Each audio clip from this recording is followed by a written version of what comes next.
الحمدللہ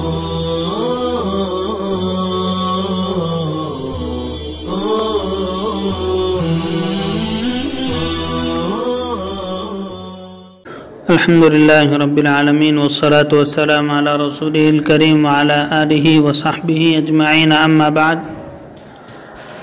قال المؤلف رحمہ اللہ عن ابی بن کعب رضی اللہ عنہ قال سمعت رسول اللہ صلی اللہ علیہ وسلم یقول من تعزى بعزاء الجاہلیہ فأعظوه بہن ابیہ ولا تکنوا رواہ فی شرح السنہ۔ حضرت ابی بن کعب رضی اللہ تعالیٰ عنہ کہتے ہیں کہ میں نے نبی کریم صلی اللہ علیہ وسلم کو یہ فرماتے ہوئے سنا کہ جو شخص زمانہ جاہلیت کی نسبت کے ساتھ اپنے آپ کو منسوب کر لے فَأَعِضُّوهُ بِهَنِ أَبِيهِ، اعضاض کہتے ہیں اعضضت الشیء ای جعلتہ یعض، اور عضا کے معنی ہمیں معلوم ہے کسی چیز کو مضبوطی سے دانتوں میں پکڑنا، کاٹنا۔ فَأَعِضُّوهُ بِهَنِ أَبِيهِ کا مطلب ہوا تو تم اس کے باپ کے ہن کو کٹواؤ، یعنی کہ تم اسے ایسی بری بات کہہ سکتے ہو، ایسی گالی دے سکتے ہو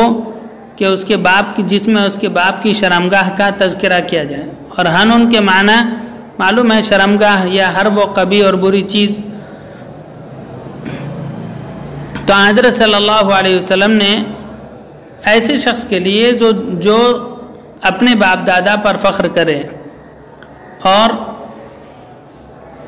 اپنی نسبت کو جاہلیت کی طرف جوڑے یا پھر جاہلانہ رسم و رواج اور عادتوں کو اختیار کرے، تو ایسے شخص کے لیے اللہ کے نبی صلی اللہ علیہ وسلم نے فرمایا کہ اس کو صاف صاف باپ کی گالی دو اور اس کی باپ کی شرمگاہ کا ذکر کرتے ہوئے اشارے کنایے سے کام نہ لو۔ آگے فرمایا وَلَا تَكْنُوا فَأَعِضُّوهُ بِهَنِ أَبِيهِ وَلَا تَكْنُوا،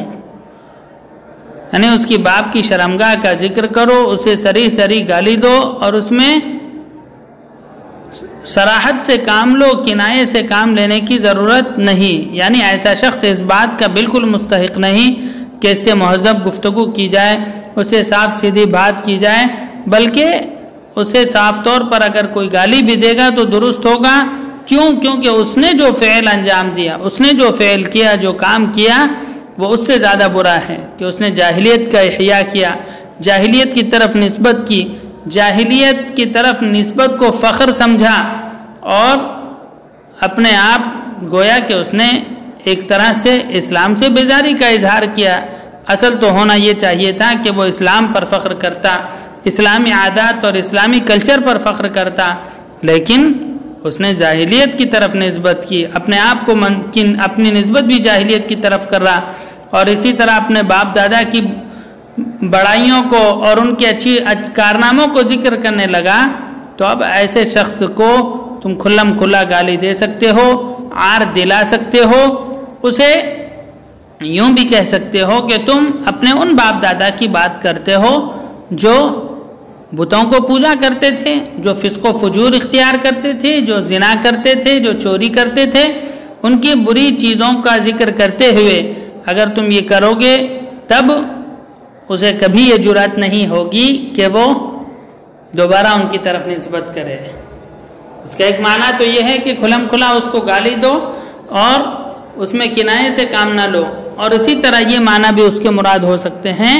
کہ اس کے باپ کی ان برائیوں کو ذکر کرو، وہ اپنے جس باپ دادا کی بڑائی کو جتلا رہا ہے، ان پر ناز کر رہا اور اترا رہا ہے، تو تم اس کے باپ دادا کی برائیوں کو ذکر کرو کہ وہ کس طرح سے بتوں کی پوجا کیا کرتے تھے، کس طرح سے زناکاری میں، شراب نوشی میں مبتلا تھے، اور کس طرح سے ان کے یہاں برائیاں پائی جاتی تھی۔ جب ایسا کرو گے تو اب آئندہ کسی شخص کو برا کہنے کی اسے ہمت نہیں ہوگی۔ تو اس لیے اللہ کے نبی صلی اللہ علیہ وسلم نے یہاں پر خاندانی ثروت وجاہت پر فخر کرنے والوں کے تئیں گویا کہ شدید نفرت کا اظہار کیا اور اس کو سخت تنبیہ کرنا بھی آپ صلی اللہ علیہ وسلم کا مقصود تھا کہ تاکہ آئندہ کوئی شخص اپنے باپ دادا کے تئیں فخر و مباحات میں مبتلا نہ ہو جائے۔ اگلی حدیث ہے وعن عبد الرحمن بن ابی عقبۃ عن ابی عقبۃ رضی اللہ عنہ وكان مولى من اہل فارس قال شهدت مع رسول الله صلى الله عليه وسلم احدا فضربت رجلا من المشركين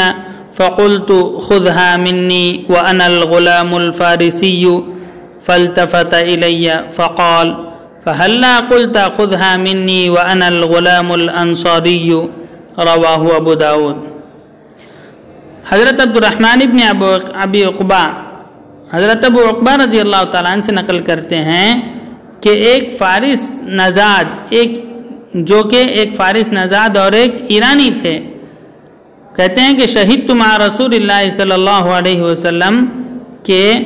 میں نبی کریم صلی اللہ علیہ وسلم کے ساتھ غزوہ احد میں شریک رہا، تو میں نے مشرکین میں سے ایک شخص پر وار کرتے ہوئے یہ یوں کہا خذھا منی، یہ لو میری طرف سے تم پر ایک وار ہے، وَأَنَا الْغُلَامُ الْفَارِسِيُّ، اور میں ایک فارسی غلام، فارسی نژاد اور ایرانی باشندہ ہوں، یعنی جو ایرانی جن کے اندر دلیری، بہادری اور یہ شجاعت ہوا کرتی تھی، میں ان لوگوں میں سے ہوں۔ تو اللہ کے نبی صلی اللہ علیہ وسلم نے جب میرا یہ جملہ سنا، جب آپ علیہ السلام کے کانوں میں جب میری یہ آواز پڑی تو آپ فوراً میری طرف متوجہ ہوئے اور فرمایا تم اس طرح کیوں نہیں کہتے کہ لو یہ میری طرف سے ایک وار ہے، یہ لو میں تمہیں مارتا ہوں اور میں ایک انصاری غلام ہوں۔ مطلب یہ ہے کہ اس نسبت پر جو تم فارس کی طرف، ایران کی طرف اپنی نسبت کرتے ہو، جو ایران کے مذہباً مجوسی اور آتش پرست قوم ہیں، اس سے بہتر یہ ہے کہ تم مسلمانوں کی طرف اپنی نسبت کرو، انصار کی طرف اپنی نسبت کرو، جو بہادر ہیں، جو خدا کے دین اور رسول کے حامی و مددگار ہیں، تو یہ زیادہ بہتر اور موضوع ہوتا۔ تو اللہ کے نبی صلی اللہ علیہ وسلم نے یہاں پر جاہلیت، کیونکہ ایرانی مجوسی ہیں، جہالت کے اندر، کفر کی گھٹا ٹوپ اندھیریوں کے اندر وہ پڑے ہوئے ہیں، آتش پرستی کے اندر مبتلا ہیں،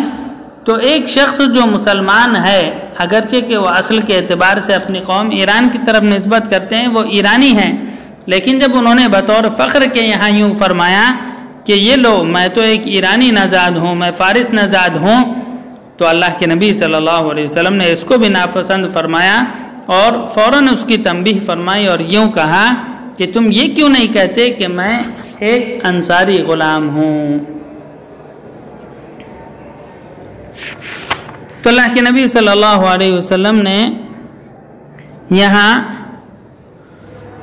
انہیں انصاری غلام کس بنیاد پر کہا؟ اس لیے کہ ایسے لوگ جو ہجرت کر کے مدینہ منورہ آ جاتے ہیں، تو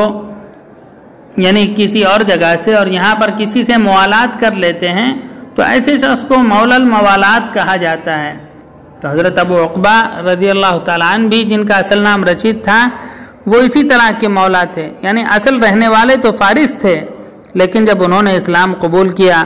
ایران سے ہجرت کر کے مدینہ منورہ آئے، تو کسی انصاری صحابی کے زیر تربیت رہے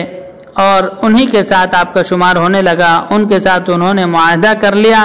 موالات کر لی۔ اس بنیاد پر اللہ کے نبی صلی اللہ علیہ وسلم نے فرمایا کہ کیوں نہیں تم اپنی نسبت ایران کے بجائے انصار کی طرف کہتے اور کہتے کہ خذھا وانا الغلام الانصاری، کہ یہ لو میری جانب سے ایک وار، میں تم پر حملہ کرتا ہوں اور میں ایک انصاری غلام ہوں۔ اگلی حدیث میں ذکر ہے عن ابن مسعود رضی اللہ عنہ عن النبی صلی اللہ علیہ وسلم قال من نصر قومه على غیر الحق فهو كالبعیر الذي ردا فهو ينزع بذنبه۔ حضرت ابن مسعود رضی اللہ تعالیٰ عنہ نبی کریم صلی اللہ علیہ وسلم سے روایت کرتے ہیں کہ آپ علیہ السلام نے ارشاد فرمایا کہ جو شخص اپنے قوم کی ناحق حمایت و مدد کرے وہ اس اونٹ کی مانند ہے جو کنویں میں گر پڑے اور پھر اس کی دم پکڑ کر اس کو کھینچا جائے۔ مطلب یہ ہے کہ جس طرح کوئی اونٹ کنویں میں گر کر ہلاک ہو جاتا ہے، اسی طرح وہ شخص کنویں میں گر کر روحانی طور پر تباہ و برباد ہو جاتا ہے، اور اس میں سے نکالے جانے کی اس کی کوئی سبیل نہیں جو کسی ناحق معاملے میں، کسی ایسے معاملے میں کہ اس کا حق ہونا مشتبہ ہو، اپنی قوم اور جماعت کی حمایت و مدد کرے اور اپنے آپ کو اونچا اٹھانے کی کوشش کرے۔ مطلب یہ ہے کہ جو شخص ناحق اپنی قوم کی پشت پناہی کرے گا، مدد کرے گا، گویا کہ وہ ہلاکت کی گناہوں کے گڑھے میں گر جائے گا، جیسا کہ اونٹ گرتا ہے۔ اور جب اونٹ اگر کسی گڑھے میں، کسی کنویں میں گر جائے تو اس کو دم سے پکڑ کر کھینچنا اور دم کی طرف سے اس کو نکالنا ناممکن سا ہو جاتا ہے، بالکل نکالا نہیں جا سکتا۔ تو ایسے ہی وہ شخص جو ناحق اپنی قوم کی حمایت کرتا ہے تو وہ بھی اس کا بھی اس گناہ کے گڑھے سے نکلنا ایسے ہی ناممکن ہو جاتا ہے، دشوار ہو جاتا ہے، جس طرح کے اونٹ کا اس کنویں سے نکالنا دشوار ہو جاتا ہے۔ تو یہاں اللہ کے نبی صلی اللہ علیہ وسلم نے اپنی قوم کی بیجا حمایت کرنے سے منع فرمایا۔ تو اسی طرح اللہ کے نبی صلی اللہ علیہ وسلم نے اپنی قوم، اپنی جماعت کی بیجا حمایت کرنے والوں کی مذمت فرمائی اور یوں کہا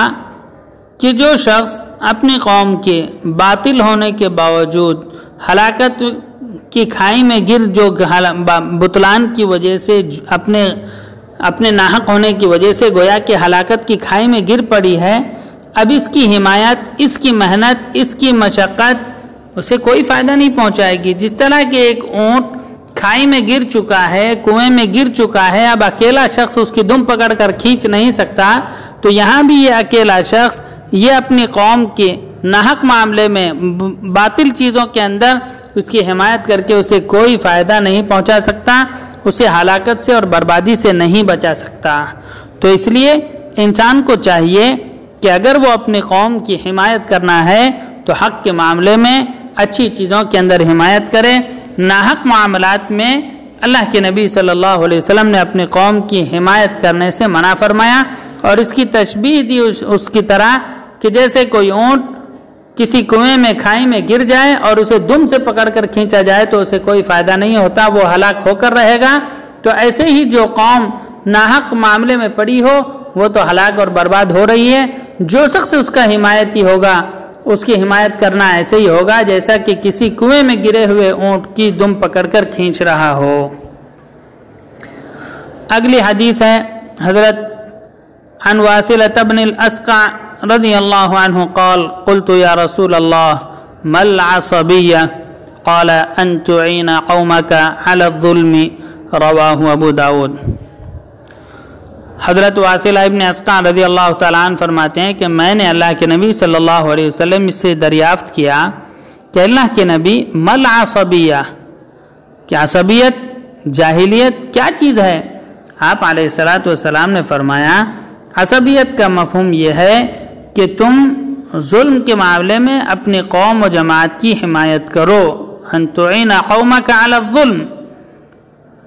اس سے معلوم ہوا کہ حق کے معاملے میں اپنی قوم اور جماعت کی حمایت اور رعایت کی جائے تو یہ تو ٹھیک ہے کہ حق کے معاملے میں کوئی چیز حق ہے، صحیح ہے، واضح ہے، معلوم ہے اور ہم اس کی حمایت کے لیے اترے ہوئے ہیں اور اس کی پشت پناہی کر رہے ہیں، لیکن ناحق اپنی قوم کے کسی ظلم کے معاملے میں معلوم ہے کہ یہ چیز درست نہیں، یہ اس کے اندر ظلم ہے، اس کے اندر زیادتی ہے، اس کے باوجود صرف کہ ہم اسی قوم سے ہیں، ہم اسی برادری سے ہیں، ہمارا تعلق اسی قبیلے سے ہے، ہمارا تعلق اسی گاؤں سے ہے، اور ناحق اپنے گاؤں والا ہونا اور قبیلے والا ہونے کی وجہ سے اس کی حمایت اور پشت پناہی کرنا، اللہ کے نبی صلی اللہ علیہ وسلم نے فرمایا کہ اصل عصبیت یہی ہے کہ ناحق اپنے قوم اور جماعت کی حمایت کی جائے۔ اگلی حدیث ہے وعن سراقة بن مالك بن جعشم رضی اللہ عنہ قال خطبنا رسول اللہ صلی اللہ علیہ وسلم فقال خيركم المدافع عن عشيرته ما لم يأثم رواہ ابو داود۔ حضرت سراقہ ابن مالک ابن جعشم رضی اللہ تعالیٰ عنہ کہتے ہیں کہ ایک دن رسول کریم صلی اللہ علیہ وسلم نے ہمارے سامنے خطبہ دیا، بیان فرمایا اور یوں ارشاد فرمایا کہ تم میں بہترین شخص وہ ہے جو اپنی قوم و جماعت کے لوگوں کے ظلم و زیادتی کا یا ظلم و زیادتی سے دفاع کرے، اس کا دفاع کرے، جب تک کہ اس دفعے کی وجہ سے ظلم کے گناہ کا خود مرتکب نہ ہو، ما لم یأثم۔ مطلب یہ ہے کہ بہتر شخص وہ ہے کہ اسے معلوم ہو کہ اس کی قوم، اس کی جماعت، اس کا قبیلہ کسی ظلم میں، گناہ میں، کسی زیادتی کا ارتکاب کر رہا ہو، تو اس ظلم اور زیادتی کا وہ خود دفاع کرے، وہ اس ظلم کو، اس زیادتی کو ختم کرنے لگے اور اپنی قوم کو اس گناہ سے بچانے لگے، تو یہ سب سے بہتر شخص ہوگا۔ یعنی اس نے اپنے قوم کی ناحق حمایت نہیں کی کہ بھائی میری قوم کے لوگ ہیں، میری جماعت کے لوگ ہیں، میرے گروہ کے لوگ ہیں، نہیں، بلکہ جب اسے حق بات سمجھ میں آ گئی، جب اسے معلوم ہو گیا کہ میرے خاندان والے، میرے قبیلے والے، میری بستی والے اس معاملے میں ناحق ہیں اور ان کا یہ معاملہ بیجا ہے اور ان کا یہ ظلم کرنا یہ ان کی طرف سے زیادتی ہے، ظلم ہے، ناروا ہے، تو اب ایسا شخص میدان میں اترتا ہے، اپنی قوم کو گناہ سے بچاتا ہے، کوشش کرتا ہے کہ وہ ظلم سے اور زیادتی سے بچ جائیں، تو یہ سب سے بہتر شخص ہوگا۔ آگے فرمایا ما لم یأثم، جب تک کہ وہ خود کسی گناہ کا مرتکب نہ ہو، یعنی یہ کہ وہ اپنی قوم کو روکنے کے لیے، ایسا نہ ہو کہ وہ اپنی قوم کو ظلم سے، زیادتی سے روکنے کے لیے خود ظلم کے اوپر اتر آئے، وہ خود اس کو برائی سے روکنے کے لیے خود ظلم اور تعدی کرنے لگے، یا ایسا اقدام کر لے جو ضرورت سے زیادہ ہو۔ مثلا یہ کہ کسی معاملے میں اس نے دیکھا کہ اس کے قبیلے والے، خاندان والے کسی لڑائی میں مبتلا ہیں، کسی جگہ وہ لڑ رہے ہیں، تو اس کا کام ہے کہ وہ انہیں سمجھائے، اور وہ سمجھاتا ہے، کوشش کرتا ہے کہ وہ اس سے باز آ جائیں، تو اس کی یہ کوشش قابل قدر ہوگی، بہت بہتر ہوگی۔ لیکن اگر وہ نہ ماننے کی صورت میں یا کہ کوئی ایسی چیز اختیار کرتا ہے، مثلا یہ کہ وہ خود اپنے خاندان والوں سے لڑائی کرنے بیٹھ جاتا ہے اور وہ خود ان کو مارنے اور ان پر زیادتی کرنے لگ جاتا ہے، تو یہاں پر وہ خود اب کیا ہوگا؟ ظلم کا ارتکاب کرنے والا ہوگا، یعنی کہ اس کی مدافعت، اس کا اپنی قوم کو بچانا خود ظلم اور تعدی ہو گیا۔ تو اللہ کے نبی صلی اللہ علیہ وسلم نے فرمایا کہ افہام و تفہیم ہو اور معاملے کو سلجھانے کی کوشش ہو تو یہ بہت بہتر ہے، لیکن یہ کوشش اگر حد سے تجاوز کر جائے اور ناروا سلوک کی طرف چلے جائے اور وہ یہ کوشش خود ظلم اور تعدی بن جائے تو پھر یہ درست نہیں ہوگا۔ اسی لیے اللہ کے نبی صلی اللہ علیہ وسلم نے فرمایا کہ ظلم کو ختم کرنے کی کوشش کرنے والا شخص بہت بہتر اور بہت اچھا ہے، جب تک کہ وہ خود کسی ظلم کا، کسی برائی کا ارتکاب نہ کر بیٹھے۔ تو ان احادیث مبارکہ میں اللہ کے نبی صلی اللہ علیہ وسلم نے بے جا حمایت کرنے والے کی اوپر مذمت کی، اور پھر یہاں اس حدیث کے اندر اپنی قوم کے ظلم کو ختم کرنے کی جو کوشش کر رہا ہے اس کو سب سے بہتر گردانا، جب تک کہ وہ خود ظلم اور تعدی کا شکار نہ ہو جائے۔ وصلی اللہ وسلم علی نبینا محمد۔